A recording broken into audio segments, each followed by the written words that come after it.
Gracias, Santiago. Fernando Figueroa es doctor en Historia del Arte por la Universidad Complutense de Madrid. Es artista plástico y clown. Desde 1996 ha centrado su labor de investigación en la creación gráfica y las manifestaciones artísticas populares en el espacio público y la marginalidad cultural, especializándose en el estudio del grafiti contemporáneo. Gritos del Muro, el proyecto que presenta en Banquete, lo ha realizado conjuntamente con Alberto del Castillo y Julia Perns. Fernando, gracias. Hola, buenos días.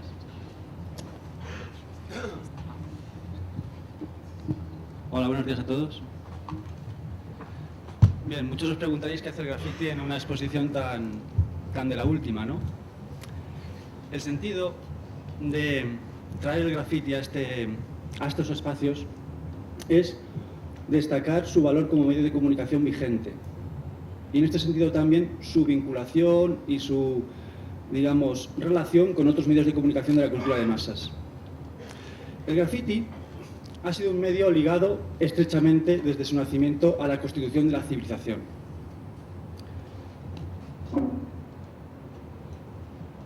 Por tanto, su desarrollo es proporcional al desarrollo de la propia sociedad urbana. En este sentido, el desarrollo de la cultura oficial, conlleva un desarrollo de la subcultura que genera esa propia sociedad. Por otro lado, hay que entender el grafiti como un producto derivado de la regulación de los códigos de expresión y de comunicación entre una población y a la vez de la regulación de las relaciones entre esos individuos. Esto que ha conllevado la aparición de una escritura marginal, de una representación marginal que elude, digamos, esas normas, rompiéndolas o tratando temas que en la oficialidad no son bien vistos y de formas transgresivas, provocativas, digamos, funciona como una válvula de escape de esa represión social, ¿no? A la vez se constituye un elemento de denuncia, crítica, que muchas veces se valora desde ciertos sectores como un ataque al orden, un ataque a la existencia de una convivencia feliz y social, pero que por otro lado es un contrapunto eficaz para desarrollar una sociedad también feliz, que detecta sus errores, detecta sus contradicciones y puede ponerse a punto, cara a establecer modelos futuros de desarrollo. En este sentido vemos cómo ha habido una evolución desde ese primitivismo del grafiti hasta nuestros días. Querámoslo o no, el grafiti es un signo de la modernidad y por tanto se adapta a nuestro tiempo articulando una serie de estrategias que vamos a proceder a descubrir a través de lo que hemos destacado en la exposición. El grafiti entonces hay que observarlo como un medio de comunicación en evolución, como todos los que están aquí presentes. En este sentido, ¿cómo ha sido esa relación con la cultura de masas que ha dado ese toque tan distintivo al grafiti de nuestra época? Un grafiti que no tiene parangón en ninguna otra, digamos, civilización en el espacio y en el tiempo. Para esto tenemos que establecer primero cuál es la vinculación entre los diferentes organismos del aparato cultural. De este modo podemos primero partir de una subdivisión básica que es la cultura marginal y la cultura oficial. En la cultura oficial tenemos diferentes ecosistemas, o mejor dicho, biotopos, ¿no?, donde se desarrollan ciertas facetas de nuestra cultura, bien políticas, sociales, culturales, etc., ¿no? Estas van a estar interrelacionadas con el mundo del grafiti. Y en la exposición podremos ver qué son esos frutos que se mueven en los espacios interseccionados entre los diferentes organismos. Desde un modelo, digamos, grafiti-centrista, ¿no?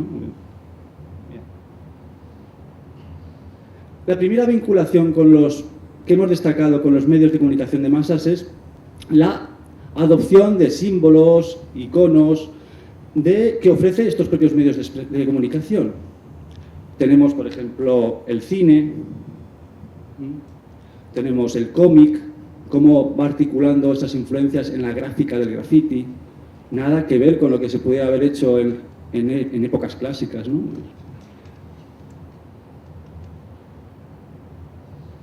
Con la publicidad y la televisión, con el propio mundo del arte, con ese sello iconoclasta irreverente en el manejo de los iconos culturales, ¿no?, consagrados. Y vemos también que se articulan estrategias bien inspiradas en los propios mecanismos que desarrollan los medios de comunicación de masas, como la publicidad, que procuran buscar el mayor impacto o divulgación del graffiti. En este sentido, el aporte de las piezas móviles es lo más destacado en nuestro tiempo, ¿no? Aparte de estrategias también fundadas en los anuncios progresivos, en la fijación de iconos a modo de marcas, etc., ¿no?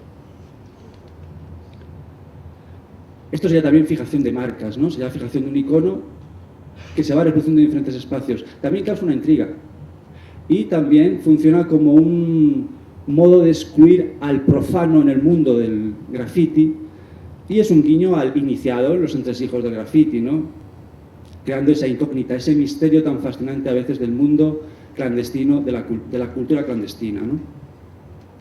Bien, ahora tenemos el contrapunto opuesto, la influencia o absorción del sistema de lo que se va logrando a través de la subcultura. Tenemos la inspiración. El graffiti también influye primero desde una faceta, digamos, plástica, de búsqueda de referentes, de innovaciones, digamos, en diseño, etcétera, a su adopción como un depósito de ciertos valores que funcionan a la hora de publicitar ciertos productos para un mercado de consumo, digamos, juvenil, de ocio, etcétera, ¿no?, que asocia al graffiti a valores tales como lo juvenil, lo rebelde, lo hedonista, etcétera, ¿no?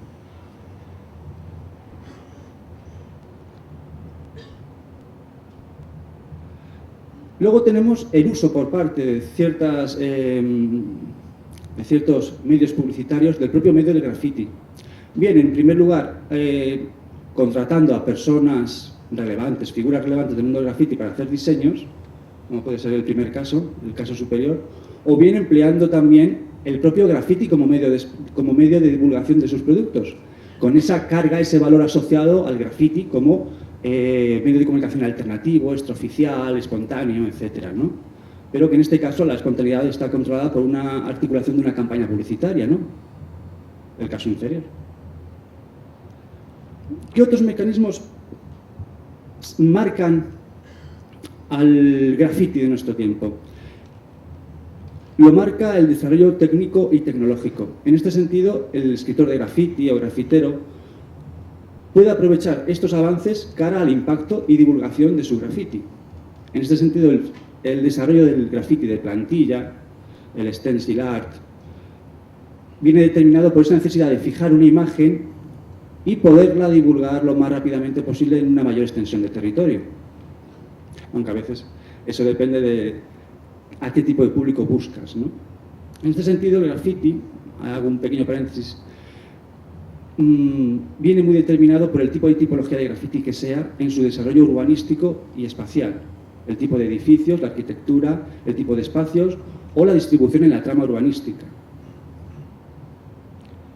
También esta fijación de iconos también conlleva también la búsqueda de fórmulas originales para captar la mirada. En este sentido vemos aquí la construcción de un icono y cómo se ha intentado buscar bien por la animación de la imagen, con esos referentes al cómic, ¿no?, a la línea cinética, etc. La búsqueda de espacios muy llamativos del espacio urbano, como una escultura, respetando en este caso el patrimonio cultural, ¿no?, de una forma un poco límite, o la asociación de imágenes con mobiliario urbano, ¿no?, como vemos en el recogedor de envases, ¿no? Pasamos al aspecto también muy importante y muy relevante del graffiti, que es la transgresión y la iconoclastia. Al ser una escritura marginal, una expresión cultural, ciertos tipos de contenidos y de tratamientos de esos contenidos se convierten en determinantes.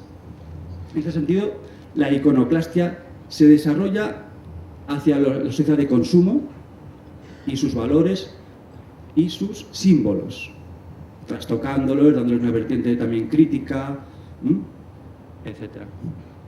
También el mundo político es atacado.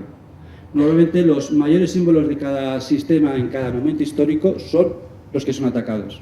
Por ejemplo, hoy en día el tema religioso o espiritual no es muy importante con respecto a otros periodos de época donde la religión era más importante que la política, por ejemplo. Y también tenemos, aparte de la iconoclastia y la transgresión de símbolos o de iconos, la construcción, a veces a partir de la digestión y de los productos, digamos, de los que se han nutrido de la cultura de masas,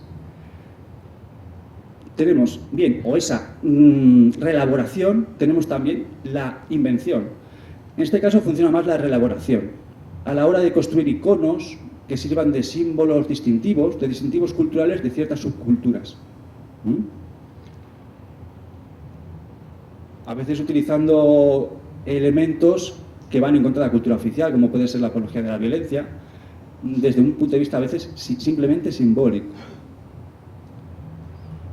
Bien, el hiperdesarrollo del graffiti de nuestro tiempo ha conllevado la salida de ciertas tipologías de sus espacios naturales dentro del ecosistema marginal y la aparición de nuevas tipologías que han tenido que buscar un espacio luchando con otros medios de expresión. En este sentido vemos cómo hay interferencias, cohabitaciones felices o agresiones físicas, invasiones de espacio, volteo de mensajes, siguiendo las pautas iconoclastas, etc. Vemos un ejemplo en un cartel del metro, un escaparate. Este escaparate, este tipo de estética del escaparate, vais a ver en una foto en la exposición cómo ha influido en el escaparatismo a la hora de crear ciertos decorados estas navidades en la calle Fuencarral. Y vemos también la intrusión a la hora de hacer piezas móviles en el propio mensaje de la propia empresa propietaria de una furgoneta, ¿no? Bien, y quizá la cosa más impactante, más, digamos, sorprendente, es la constitución de grupos, de colectivos, de subculturas o culturas que tienen su razón de ser en la práctica del mismo graffiti.